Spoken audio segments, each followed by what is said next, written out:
Jadi itu hal konsisten yang Ibu perlu tahu. Nanti ini hal yang besar.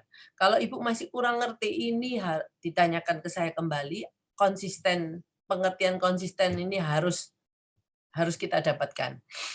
Jadi dengan konsisten ini itu sebenarnya tujuannya bagaimana mengajar anak untuk selalu memenuhi pengharapan orang tua pada saat dan situasi yang sudah ditentukan. Nah, kalau kita konsisten, anak juga pasti akan konsisten. Nah, karena kita mengajarkan sesuatu hal yang sama gitu ya. Dan dia tidak akan marah kalau pada waktu itu dia juga seperti kita, mungkin dia capek gitu ya. Orang tua harus konsisten terhadap apa yang sudah dijanjikan. Nah, seperti saya yang tadi udah bicarakan. Terus untuk mendukung konsisten ini, kita bisa mengajarkan ke anak untuk pastinya untuk anak-anak yang ya anak-anak kita rutinitas harian. Jadi kenapa kita harus mempunyai rutinitas harian yang dia tahu. Seperti anak kita ke sekolah tiap dari hari Senin sampai hari Jumat mungkin. Jam berapa kita sekolah? Nah, kalaupun nanti libur kita bilang hari ini libur. Nah, hal-hal seperti itu perlu kita bangun untuk anak kita supaya dia tahu rutinitas harian ini adalah konsisten yang akan terjadi setiap hari, kecuali ada hari-hari libur. Nah, kalau kita ngomongnya banyak berbusa-busa di depan anak kita nggak ngerti. Jangan seperti itu. Kita harus mengkomunikasikan dengan cara yang dimana dimengerti oleh anak. Ya, kembali lagi kalau saya dengan gambar. Nanti di bawah ada beberapa saya perkenalkan beberapa schedule yang mungkin bisa menjadikan ide untuk orang tua di rumah. Nah, dengan adanya rutinitas harian, anak ini pada waktu pagi hari dia bangun, dia sudah tahu apa yang harus saya lakukan setiap hari ini. Nah, itu menurunkan tingkat kemarahan anak, tantrum anak. Biasanya tantrumnya anak itu, marahnya anak itu kalau kita dengan mendadak mengubah mungkin hari ini mestinya matematika. Nggak taunya guru matematikanya nggak ada, diganti sama guru bahasa Indonesia mungkin ya. Nah, ini nanti pada waktunya kita memang konsisten seperti ini kalau di sekolah kita bisa memberitahu dia ini kenapa harus berubah. Memang konsisten ini awal-awalnya kita harus konsisten mati ya. Apalagi untuk sesuatu yang menurut saya yang harus kita jaga. Nah, jadi kita harus kayak seperti tadi itu merubah jadwal anak atau merubah dengan sangat berat merubah itu, kita bisa minta guru di sekolah mungkin untuk bisa memberitahu kita sebelumnya kalau itu ada perubahan atau pagi hari sebelum anak-anak ini begitu masuk sekolah, oh ini bahasa Indonesia diganti sama ini. Nah, nanti kalau anak-anak ini sudah bisa menaati, percaya dengan kita, kita ada waktunya kita pasti kan nggak mungkin kita 100% kita kalau janji pasti ada sesuatu yang kita nggak bisa lakukan padahal sudah kita janjikan.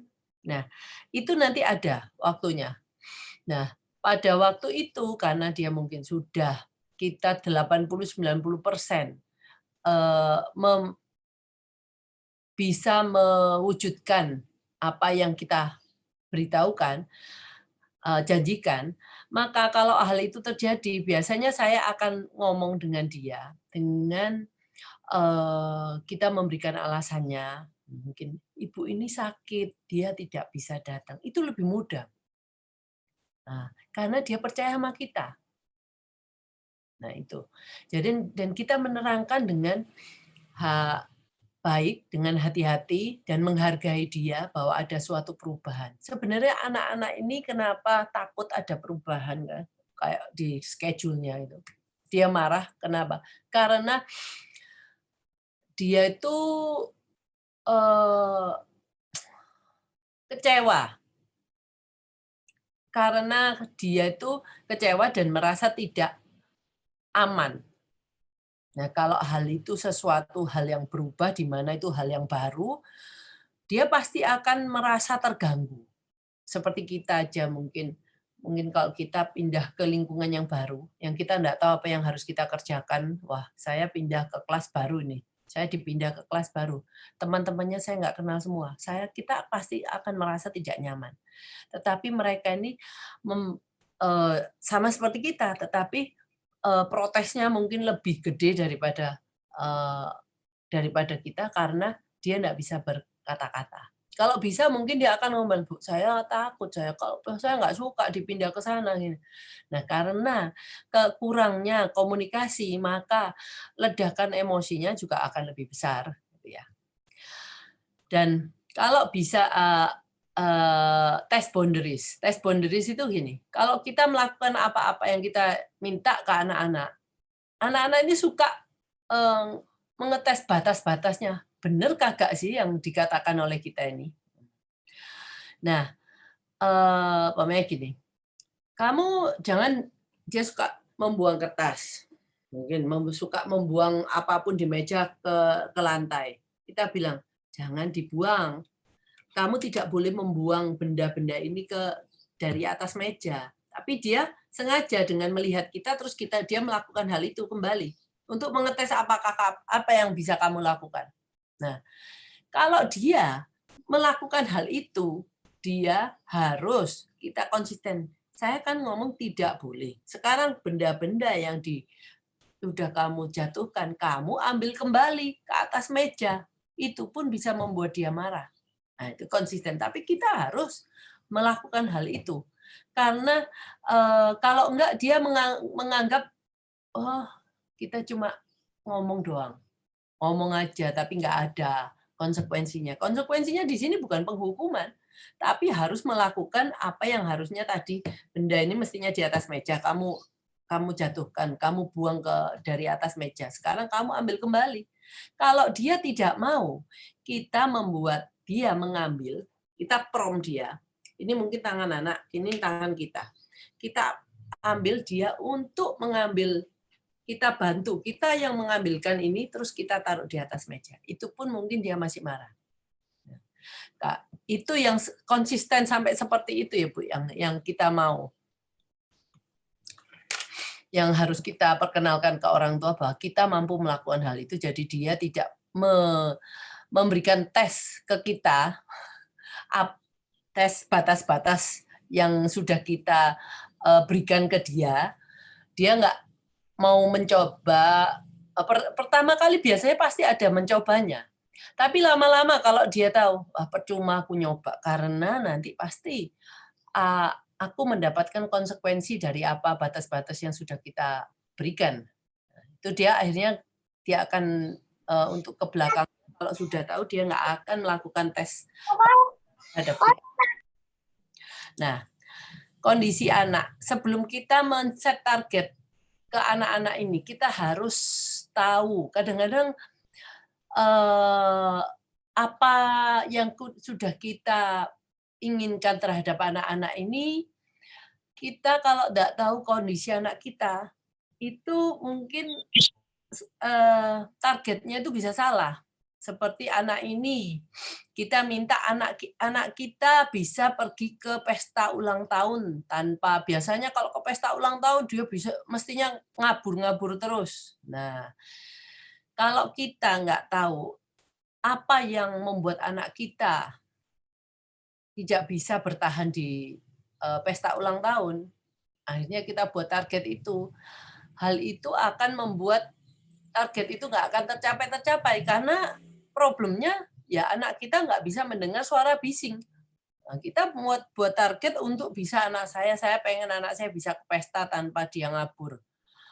Nah, itu Maka dari itu kita dari awal kita harus tahu kondisi anak kita. Oh, ini adalah bukan problem perilaku, tetapi problemnya adalah problem sensori yang harus kita kita bantu dulu anak ini supaya nggak sensitif terhadap suara dulu sebelum kita membuat